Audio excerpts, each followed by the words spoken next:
সৃষ্টি তোমার নামের ওসিলায় ও মদিনার কামলিওয়ালা সালাম তোমায় ও মদিনার কামলিওয়ালা সালাম তোমায় এই পৃথিবী সৃষ্টি তোমার নামের ওসিলায় ও মদিনার কামলিওয়ালা সালাম তোমায় ও মদিনার কামলিওয়ালা সালাম তোমায় আল্লাহুম্মা সাল্লি আলা সাইয়্যিদিনা মাওলানা মুহাম্মদ মুহাম্মাদে পড়ি ওয়া আলা আলি সাইয়্যিদিনা মাওলানা আকাশ জমিন পাহাড় চন্দ্র তারা সবই তোমার নূরের ইশারা আকাশ জমিন পাহাড় চন্দ্র তারা সবই তোমার নূরের ইশারা তোমার সামনে পড়লে দরদ হৃদয় যে জোড়ায় ও মদিনার কামলিওয়ালা সালাম তোমায় ও মদিনার কামলিওয়ালা সালাম তোমায় আল্লাহুম্মা সাল্লি আলা সাইয়্যিদিনা মাওলানা মুহাম্মদ মুহাম্মদে পড়েন ওয়া আলা আলি সাইয়্যিদিনা মাওলানা কি নূর খোদা পাঠিয়ে দিলেন ধরা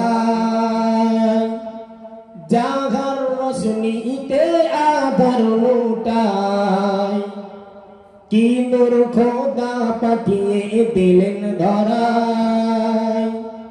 জাগার রোশনীতে আধার লুটায় তোমার সামনে পড়লে দরদ হৃদয় যে জুড়ায় ও মদিনার কামলিওয়ালা সালাম তোমায় ও মদিনার কামলিওয়ালা সালাম তোমায় আল্লাহুম্মা সাল্লি আলা সাইয়্যিদিনা মাওলানা মুহাম্মদ ওয়া আলা আলি সাইয়্যিদিনা মাওলানা মুহাম্মদ আম্মা বাদ সমস্ত প্রশংসা সেই মহান আল্লাহ পাক রব্বুল আলামিনের দরবারে যে আল্লাহ পাক সুবহানাহু ওয়া তাআলা আমাকে আপনাকে বড় মহব্বত করি বড় ভালোবেসে ইহুদি খ্রিস্টান শিখ ইসাইদের ঘরে জন্মগ্রহণ না করিয়ে মুসলমান করি প্রফেট মোহাম্মদ রসুলের উম্মত করি এই দুনিয়াতে যে আল্লাহ পাক পাঠিয়েছেন আমরা সকলে একটু মহব্বত করে বলি আলহামদুলিল্লাহ আলহামদুলিল্লাহ তারপর বলি অগণিত দরুদ ও সালাম সেই প্রিয় রসুলের প্রতি যিনি হলেন আমাদিগের রাহবার যিনি হলেন আমাদিগের পথ ও পরদর্শক সেই মদিনাওয়ালা নবীর প্রতি এ মাটিয়ার জমিন থেকে অন্তর্নিগ্রহ দরুদের নজরানা বর্ষিত হোক আমরা সকলে বলি সাল্লাল্লাহু আলাইহি ওয়াসাল্লাম। আমার সামনে বসে থাকা আমার বয়োজ্যেষ্ঠ বয়কনিষ্ঠ সমবয়স্ক মঞ্চে উপবিষ্ট আমার সেরেতাজ জানাব আলহাজ পিয়ার আলী সাহেব তৎসহ মাদনিয়া মসজিদের যোগ্য ইমাম হাফেজ রাজীব সাহেব সকলকে অন্তরের অন্তরস্থল থেকে সালাম মোবারকবাদ জানিয়ে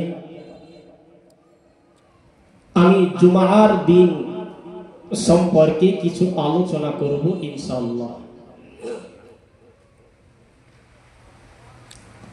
মহান আল্লাহ তিনি কোরআনুল কারীমের মধ্যে বলেন,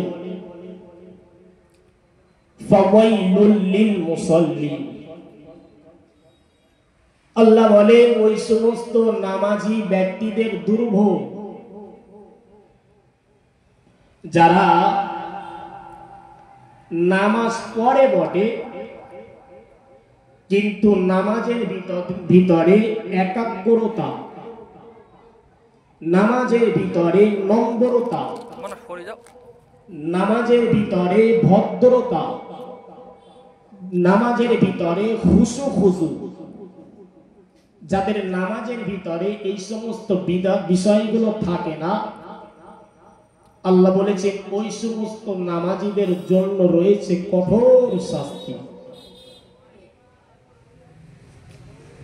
হাদিস শরীফের ভিতরে প্রিয় নবী সাল্লাল্লাহু আলাইহি ওয়াসাল্লাম বলেন, as-salatu miftahul জান্নাহ। নবী বলেন নামাজ যদি নামাজের মতো হয়, নামাজ যদি আল্লাহকে রাজি খুশি করার জন্য হয়, নামাজের রুকুগুলো সিজদাগুলো পুঙ্খানুপুঙ্খানুভাবে যদি হয়, নিশ্চিত ওই নামাজ তাকে জান্নাতের বাসিন্দার বানাবে। একটু মহব্বত করে বলি সুবহানাল্লাহ। সুবহানাল্লাহ। কিন্তু বড় দুঃখ আর বড় কষ্ট আর বড় বেদনা নিয়ে বলতে হয়, জুমার দিনে মসজিদে যখন আযান দেয়, আমরা ঠিক 12:30 নাগাদ মসজিদে প্রবেশ করি। কিছু মুসল্লি আছে যারা মাঠে ঘাটে কাজ করে, বিভিন্ন ব্যবসা বাণিজ্যের সাথে নিয়োজিত আছেন, তারা প্রথমত ঘড়িটা দেখে নাই, এখন 12:10 বাজে, এখনো ভাবছে যে 20 মিনিট হাতে টাইম আছে। একটু পরে আবার ঘড়ির দিকে তাকায়, দেখতে পান 12:20 হয়েছে। ওই ব্যবসায়ী মানুষটা, ওই মুরব্বীটা এখনো ভাবছে যে এখনো 10 মিনিট সময় বাকি আছে। মসজিদের মুয়াজ্জিন সাহেব এলান করবে, তখনই যাব মসজিদে। অতঃপর দেখা যায় পুনরায় যখন ঘড়ির দিকে ওই ব্যক্তি তাকাচ্ছে, তখন বাকি আছে 5 মিনিট। তড়িঘড়ি করে বাড়ি আসলো, স্ত্রীকে দুটো গালাগালি করলো, ভালো করে ওযু করলো না, ভালো করে গোসল করলো না, দ্রুত চলে আসলো জুমার দিনে জুমার নামাজ আদায় করার জন্য। সম্মানিত ভাই, আমার এই বায়ান আর বক্তব্য আপনাদের তখনই উপকারে আসবে যখন XYZ first to last total বক্তব্যটা আপনারা শুনবেন ধীর মস্তিষ্কে।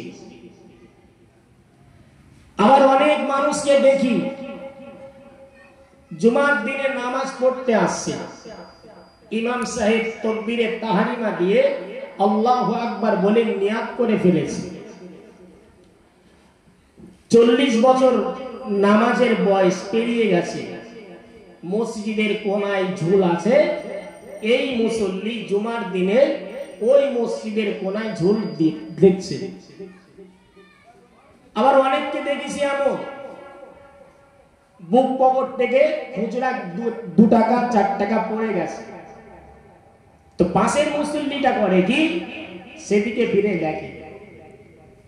ভাই, এই যদি আমার আপনার নামাজ হয়, আমরা বহুত অজনসিহাতে শুনেছি যে নামাজ নামীয় ইবাদত সমস্ত খারাপ কাজ থেকে মানুষকে পৃথক রাখে, বিরত রাখে। তো আমার আপনার নামাজ যদি এইরূপ পড়া হয়, তাহলে বলে এই নামাজ কি আপনাকে খারাপ কাজ থেকে বাঁচাতে পারবে? বলে না, পারবে না, পারবে না। সুতরাং নামাজ যদি নামাজের মতো হয়, নিশ্চিত সেই নামাজ আপনাকে জান্নাত পর্যন্ত সেই পথ সেই রাস্তা আপনাকে দেখিয়ে দেবে। একটু মহব্বত করে বলুন সুবহানাল্লাহ। সুবহানাল্লাহ। ও আমার জওয়ানেরা, যুবকেরা, ও আমার নবী পাকের উম্মাতানেরা, ও মাদনিয়া গ্রামের জওয়ানেরা, আল্লাহ নবী জানিয়ে দিলেন ইন্না মিন আফদালি ইয়ামিকুম ইয়াউমুল জুমাতি আও কামা ক্বালা আলাইহিস সালাম। আল্লাহ নবী জানিয়ে দিলেন সপ্তাহের মধ্যে হতে সবথেকে ভালো দিন, সবথেকে গুরুত্বপূর্ণ দিন, সবথেকে ফজিলাতপূর্ণ দিন, ওই দিনটির নাম হলো জুমার দিন। জোরে বলে সুবহানাল্লাহ। আর মহব্বত করে বলুন সুবহানাল্লাহ। নবী বলছেন ইন্না মিন আফদালি ইয়ামিকুম ইয়াউমুল জুমআ। আমরা জানি শনিবার আছে সপ্তাহের মধ্যে, রবিবার আছে, মঙ্গলবার আছে, বুধবার আছে, বৃহস্পতিবার আছে। তো নবী বলছে যে সপ্তাহের দিন সমূহের মধ্যে সবথেকে ভালো দিন, গুরুত্বপূর্ণ দিন, ফজিলাতপূর্ণ দিন, শ্রেষ্ঠ দিন, সেই দিনটার নাম হলো জুমার দিন। একটু মহব্বত করে বললেন না সুবহানাল্লাহ। কিন্তু আমরা এই জুমার দিনটাকে অবজ্ঞা আর অবহেলা করি। আমরা মসজিদে আসি 12:30। ও আমার জওয়ানেরা, যুবকেরা, ও আমার নবী পাকের উম্মাতানেরা, আল্লাহ নবী জানান ইন্না মিন আফদালি ইয়ামিকুম ইয়াউমুল জুমআ। ওই শ্রেষ্ঠ দিন, ওই গুরুত্বপূর্ণ দিন, ফজিলাতপূর্ণ দিন তথা জুমার দিন। ওই জুমার দিনেতে যখন কোন বান্দা ওই জুমার দিনেতে মসজিদে অগ্রিম এসে, মসজিদে একটু আগে এসে প্রিয় নবীর উপরে দরুদ শরীফ পড়বে, আল্লাহ নবী জানান ওই বান্দার দরুদ গুলো আমি রাসূলুল্লাহ আমার কাছে আল্লাহ পাকের সহস্র ফেরেশতারা পৌঁছে দেন। জোরে বলে সুবহানাল্লাহ। হাদিসের ভাষা পরিষ্কার। নবী বলছে জুমার দিনে যারা আমি নবী আমার উপর দরুদ শরীফ পড়বে ফাইন্নি মারুদাতান আলাইয়া। হাদিসের ভিতরে মারুদাতান শব্দের অর্থ হলো পেশ করা, পৌঁছে দেওয়া। নবী বলে যে আল্লাহ পাকের সহস্র ফেরেশতারা, মিলিয়ন বিলিয়ন ফেরেশতারা আমি রাসূল আমার কাছে এসে বলতে লাগে যে ইয়া রাসূলুল্লাহ, আজ জুমার দিন অমুক গ্রাম থেকে একটা মুরব্বী আপনার উপর ভালোবেসে দরুদ শরীফ পাঠ করেছে। একটু মহব্বত করে বলে সুবহানাল্লাহ।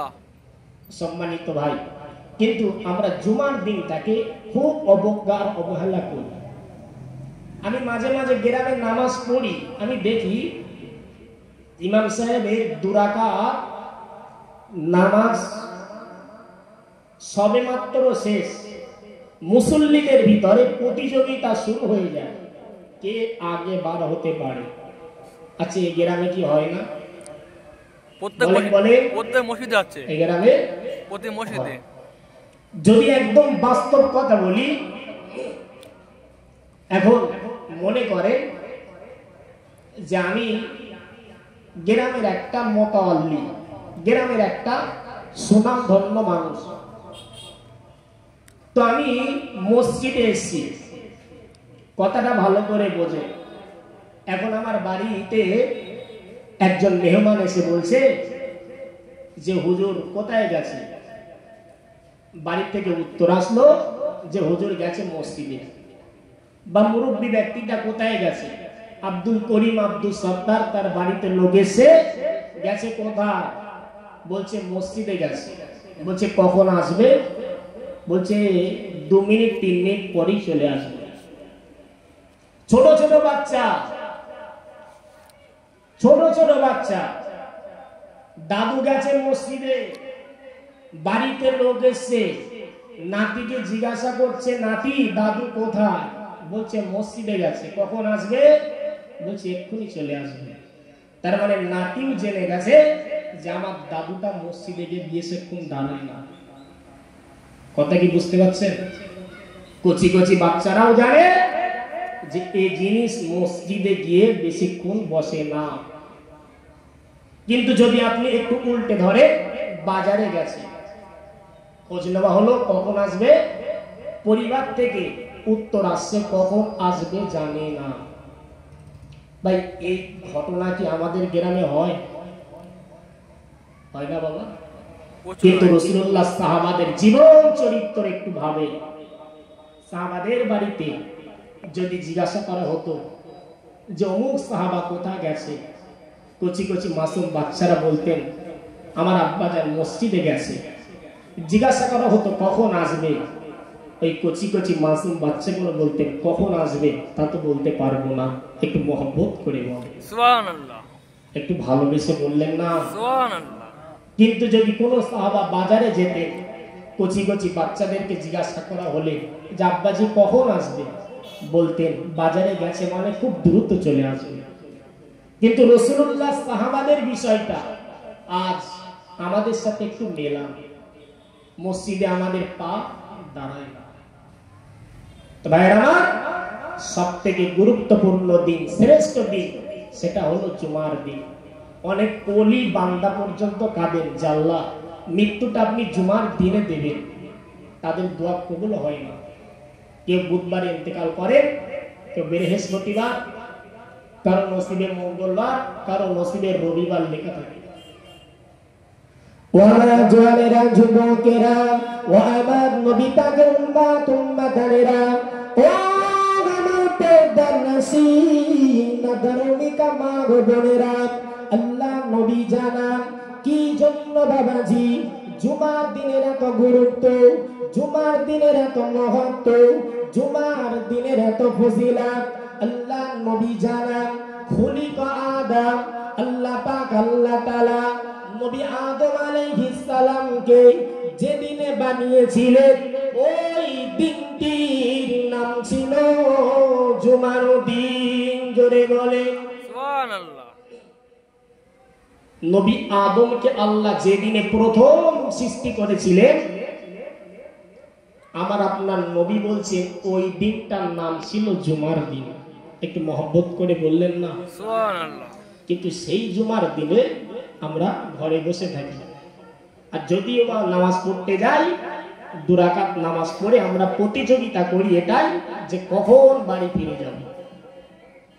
আল্লাহ নবী হাবিবুল্লাহ, নবী জনাবে মুহাম্মদুর রাসূলুল্লাহ সাল্লাল্লাহু আলাইহি সাল্লাতু ওয়াস সাল্লাম নবী আমার জানিয়ে দিলেন ওয়াফিহি উহবিতা, আল্লাহ পাক আল্লাহ তাআলা নবী আদমকে যেদিনে দুনিয়াতে পাঠিয়েছিলেন ওই দিনটির নাম ছিল জুমার দিন। জোরে বলে ও আমার জানেরা, শুনে রাখো, আল্লাহ নবী জানান ওয়াফিহি তিবা আলাইহিস সালাম, নবী আদম আলাইহিস সালাম একদিন নয়, 2 দিন নয়, 1 মাস নয়, 1 বছর নয়, 350 বছর ধরে নিজের অপরাধটাকে মাফ করার জন্য আল্লাহর কাছে কান্নাকাটি করেছিলেন। নবী আদম দোয়ার মধ্যে বলতে লাগলেন ও রব্বুল আলামিন, আল্লাহ পাক আমি অপরাধ করেছি, আমি গুনাহ করে ফেলেছি, আল্লাহ আপনি আমাকে মাফ করুন। আল্লাহ নবী জানান 350 বছর পরে যেদিনে নবী আদমের তওবা আল্লাহ কবুল করেছিলেন ওই দিনটির নাম ছিল জুমার দিন। জোরে বলে সুবহানাল্লাহ। তাহলে হাদিস থেকে এটাই বোঝা যায় যে জুমার দিন মানে মাফ হওয়ার একটা বড় দিন।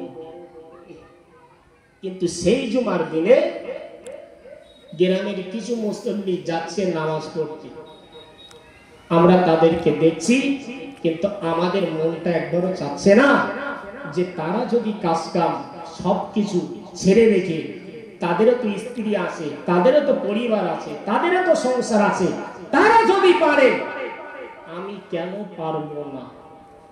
এই ভাবনাটা কি মনের ভিতরে কোনোদিন আপনার জাগে না? বলেন, একটু জানা, একটু জানা। আল্লাহ নবী হাবিবুল্লাহ নবী জনাবে মুহাম্মদুর রাসূলুল্লাহ সাল্লাল্লাহু আলাইহি সাল্লাতু ওয়াসাল্লাম নবী আমার 3 নম্বরে জানিয়ে দিলেন ওয়াফিহি উদখিলাল জান্নাহ। ও জানেরা শুনে রাখো, আল্লাহ পাক আল্লাহ তাআলা বড় মহব্বত করে ভালোবেসে আদর করে নবী আদমকে যেদিনে প্রথম জান্নাতে প্রবেশ করিয়েছিলেন, যেদিনে নবী আদমকে আল্লাহ পাক জান্নাতের অধিবাসী বানিয়েছিলেন, ওই দিনটির নাম ছিল জুমার দিন। জোরে বলে সুবহানাল্লাহ। আমরা ঘটনা শুনেছি যে নবী আদম জান্নাতের ভিতরে অবস্থান করেছিলেন, জানেন তো সবাই? তো নবী আদমকে আল্লাহ যেদিন প্রথম জান্নাতি বানিয়েছিলেন সেই দিনটির নাম কি ছিল? জুমা। বলেন বলেন, জুমার দিনে।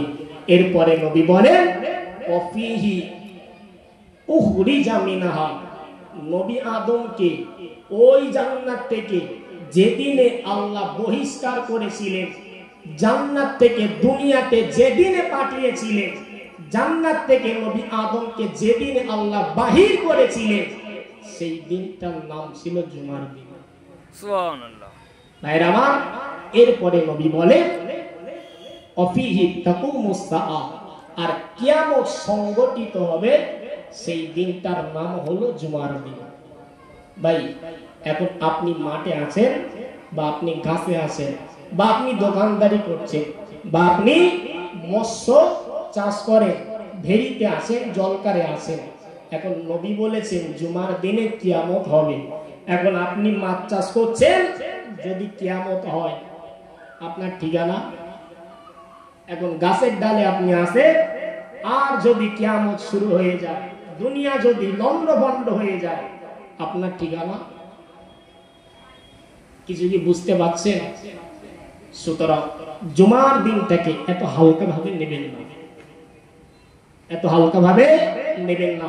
আপনার চাচা 2 রাকাত নামাজ পড়ে মসজিদ থেকে চলে আসছে, তার দিকে আপনি দেখেন না, কারণ এই 2025-এর প্রতিযোগিতা হলো এটাই, হাড়ি গাড়ি আর বাড়ি, মানুষের প্রতিযোগিতা চলছে ভাই, কিন্তু আমলের প্রতিযোগিতা মানুষের ভিতরে আর নাই। একটা মুরব্বীকে আপনি দেখেন, সে 2 রাকাত করে নামাজ পড়ে, তো আপনি তাকে দেখে শিক্ষা অর্জন করেন।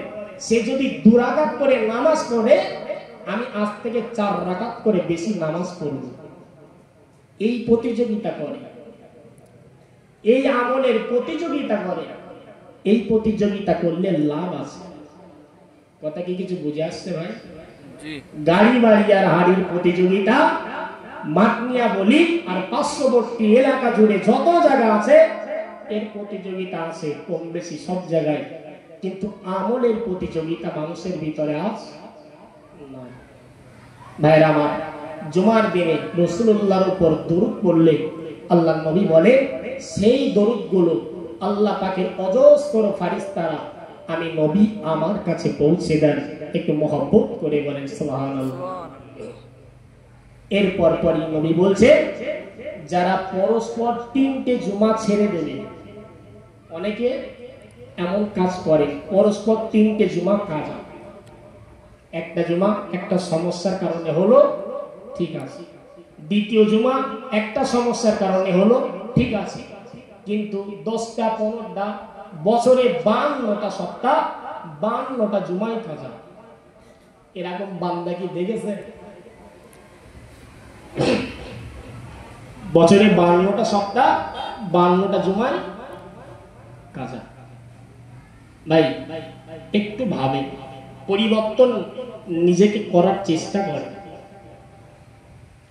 ও আমার জনেরা, যুবকেরা, ও আমার নবী পাকের উম্মাতানেরা, আল্লাহর নবী জানান মান তারাকা সালাসা জুমুইন, যে সমস্ত বান্দা পরস্পর ধারাবাহিকভাবে একটা দুটা তিনটা তথা তিনটা জুমাকে তার করবে, ছেড়ে দেবে, আল্লাহ নবী জানান তবে আল্লাহু আলা কলবিহি, ওই সমস্ত বান্দার হৃদয়ে আল্লাহ পাক তিনি মোহর মেরে দেবেন। একটা জুমা কাজা হয়েছে কোনো কারণবশত, ঠিক আছে, চেষ্টা করতে হবে দ্বিতীয় জুমাটা যেন আর কাজা না হয়। নবী বলছে কেউ যদি ইচ্ছাকৃত ভাবে স্বেচ্ছা অবজ্ঞার অবহেলার বসে তিনটে জুমা পরস্পর যদি কাজা করে তবে আল্লাহু আলা কলবিহি, আল্লাহ পাক তার হৃদয়ে মোহর মেরে দেন। আল্লাহ নবী হাবিবুল্লাহ নবী জনাবে মুহাম্মদুর রাসূলুল্লাহ সাল্লাল্লাহু আলাইহি সাল্লাতু ওয়াস সাল্লাম নবী আমার জানাতে লাগে, ও আমার কুম্বা দানেরা, আমি রাসূলুল্লাহ জানিয়ে দিলাম, মান তারাকা সালাসা জুমুই, যে বান্দাটা পরস্পর তিনটে জুমাকে তার করবে, পরস্পর তিনটা জুমাকে ছেড়ে দেবে, আল্লাহ নবী জানান কুতিবা আল্লাহু মুনাফিকান, ওই বান্দাকে আল্লাহ পাক মুনাফিক হিসাবে নাম নথিভুক্ত করবে। ভিন্ন হাদিসে এসে নবী বলছে ইচ্ছাকৃত ভাবে তিনটে জুমা যদি পরস্পর ছেড়ে দেয় আল্লাহ পাক তার নামটা মুনাফিক হিসাবে আল্লাহ পাকের কাছে এমন একটা খাতা আছে যে খাতাতে মুনাফিক হিসাবে নামটা উঠে যাবে। ভাই দুনিয়ার খাতা সেই খাতায় নাম লিখলে কদিন পরে সেটা ছিঁড়ে যাওয়ার, পুড়ে যাওয়া, ভিজে যাওয়ার ভয় আছে না ভাই? আছে। কিন্তু নবী বলে যে ব্যক্তি পরস্পর তিনটে জুমা তার করবে কুতিবা লাহু মুনাফিকান, আল্লাহ পাক তার নামটা এমন খাতাতে লিখবেন লা ইউমহা, যে খাতা কোনোদিন মুছবেও না, ওয়ালা ইউবাদদিল, এবং ওই খাতা দ্বিতীয়বার পরিবর্তন হবে না। সুতরাং এখনো যারা আমরা জুমার নামাজ কাজা করছি আর ঘুরছি, আগামী সপ্তাহ থেকে, সামনের সপ্তাহ থেকে নামাজটা পড়ব, অন্তত রাসূলুল্লাহ এই হাদিসগুলো একটু মনে গেঁথে নিয়ে একটু চিন্তা করবে, একটু ভাবে। ও আমার জওয়ানেরা, যুবকেরা, ও আমার নবী তাকে উম্মাতানেরা, আল্লাহ নবী জানান ওই ব্যক্তিটা বড় সৌভাগ্যবান, ওই ব্যক্তিটা তো বড় খুশনসিব।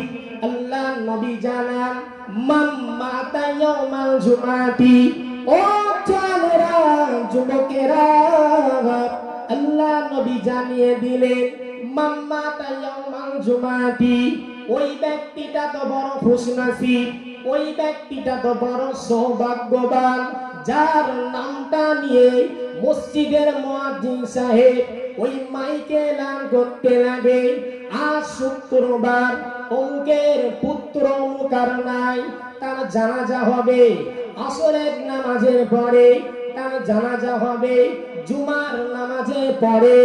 ও আমার বাতনিয়া গ্রামে জওয়ানেরা, আল্লাহ নবী জানান ওই জুমার দিনে ইন্তেকাল করার কারণে ওয়া উফিয়া ফিতনাতাল কবরি, আল্লাহ পাক ওই বান্দার কবরের ফিতনাকে লাঘব করে দেন। জোরে বলেন সুবহানাল্লাহ।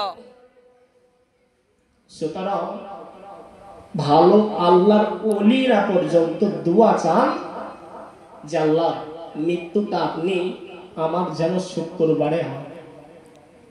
ভাই এরপরেও বিজ্ঞ পণ্ডিত সমসাময়িক স্কলার দিনের বিশিষ্ট খাদেম 40 বছর 70 বছর তাহাজ্জুদ করেছেন, এরপরেও তাদের মৃত্যুটা জুমার দিনে আল্লাহ দেন না,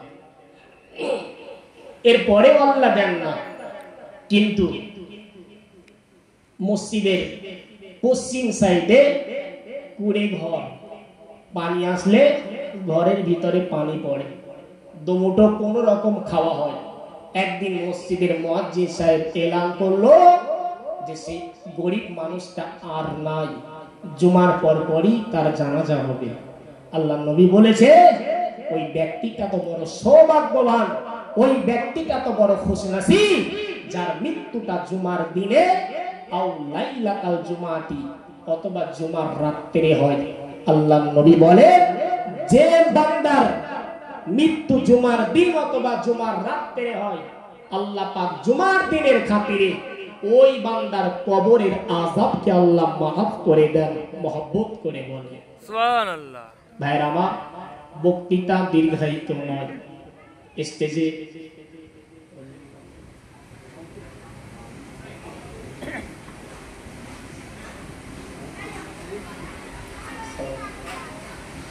হুজুর এসে গেছে, হাফেজ মাওলানা মুফতি নিজামউদ্দিন কাসেমি সাহেব। আমরা সকলে একটু তাকবীর দিই, নারে তাকবীর, আল্লাহু আকবার, নারে তাকবীর, আল্লাহু আকবার। আমি ছোট মানুষ, সুতরাং সেই যোগ্যতার সেই জ্ঞান গরিমা আমার নাই যে পিছনে একটা যোগ্য মুফতি সাহেবকে বসিয়ে আমি দুটো চারটে আরো বেশি কথা বলবো, বেয়াদবি হবে। আমি আপনাদের ছোট সন্তান, বেঁচে থাকলে আমার জ্ঞান গরিমার উপর নির্ভর করে যতটা শিখতে পেরেছি, পিতামাতার দোয়া, গ্রামবাসীর দোয়া, যতটা পারি ইনশাআল্লাহ অন্য কোনো জায়গায় এরপর থেকে আপনাদেরকে শোনাবো। তো আপনাদের কাছে এতটুকুই আবদার, গ্রামের সন্তান হয়ে এই জুমার দিনটাকে অবজ্ঞা আর অবহেলা করে চলান না। জুমার দিনে একটু মাথায় টুপিটা দিয়ে সুন্দর করে গোসল করে আপনার চাচতো ভাই, আপনার ফুফাতো ভাই, আপনার গ্রামের একটা মুরব্বী, তিনি যেমন নামাজ পড়েন আপনি কেন পারবেন না? শয়তান আপনাকে জাহান্নামে টানতে চাইছে, আপনাকে দোজখে টানতে চাইছে। সুতরাং শয়তানের বেড়া জালে পা দিলে আপনার চলবে না। আল্লাহ পাক রব্বুল আলামিন আমাকে আপনাকে সকলকে জুমার দিনের পূর্ণাঙ্গ ইবাদত বান্দেগি গুলো সঠিকভাবে করার তৌফিক দান করেন। আমরা সকলে বলি আল্লাহুম্মা আমিন। সকলে একটু দুরূদ শরীফ পড়েন, আল্লাহুম্মা সাল্লি আলা সাইয়্যিদিনা বেরাদারানে ইসলাম। এখন আপনাদের সামনে বক্তৃতা দিতে আসছেন জনাব